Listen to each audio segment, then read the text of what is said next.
కాదు, పెద్దలు ఉత్తమ్ కుమార్ రెడ్డి గారి నేతృత్వంలో ఉన్న సివిల్ సప్లైస్ కార్పొరేషన్ ద్వారా రైతులకు 500 రూపాయలు వడ్లకు బోనస్ ఇస్తామని చెప్పినాం. రాబోయే పంటలో రైతులు పండించే సన్న వడ్లకు 500 రూపాయలు బోనస్ ఇస్తామని ప్రకటించినాం. దానికోసం 2000 కోట్ల రూపాయలు ఈరోజు బడ్జెట్లో కేటాయించినాం. ఉత్తమ్ కుమార్ రెడ్డి గారి నేతృత్వంలో సన్న వడ్లు పండించిన ప్రతి రైతుకు 500 రూపాయలు బోనస్ ఇచ్చి ఆదుకునే ప్రభుత్వం మాది. ఇది రైతు రాజ్యమని నేను ధైర్యంగా చెప్పగలను.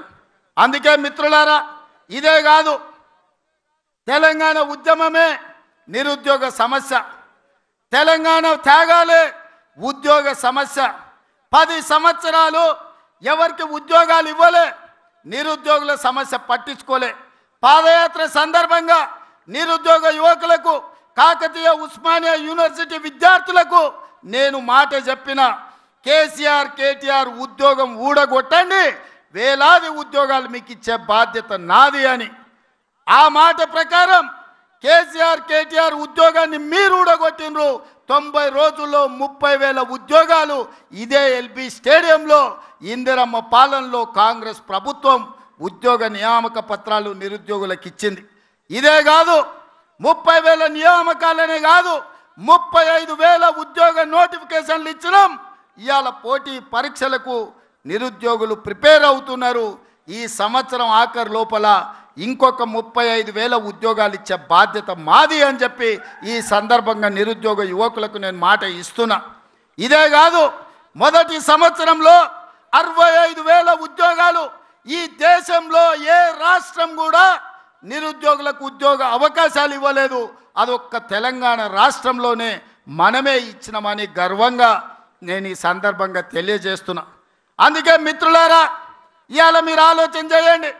ప్రభుత్వం అద్భుతమైన కార్యక్రమాలు తీసుకొని ఈరోజు నిరుద్యోగ సమస్యను పరిష్కరించుకుంటూ టీచర్ల ట్రాన్స్ఫర్లు 10 సంవత్సరాలు, 10 కాదు 18 సంవత్సరాలు జరగలేదు.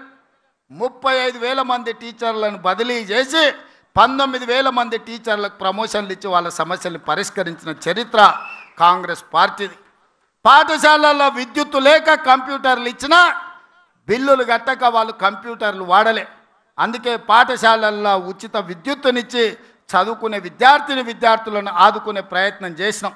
ఇదే కాదు, చదువుకొని డిగ్రీ పట్టా పొందినా సరైన ఉద్యోగం వస్తలేదు, డిగ్రీలు చేతులు పట్టుకొని నిరుద్యోగులుగా తిరుగుతున్న వాళ్లకు సాంకేతిక నైపుణ్యాన్ని నేర్పించాలి అని యంగ్ ఇండియా స్కిల్స్ యూనివర్సిటీని ప్రారంభించి ఈరోజు దేశానికి ఆదర్శంగా నిలబడ్డ రాష్ట్ర ప్రభుత్వం ఏదైనా ఉంది అంటే అది తెలంగాణ రాష్ట్ర ప్రభుత్వం.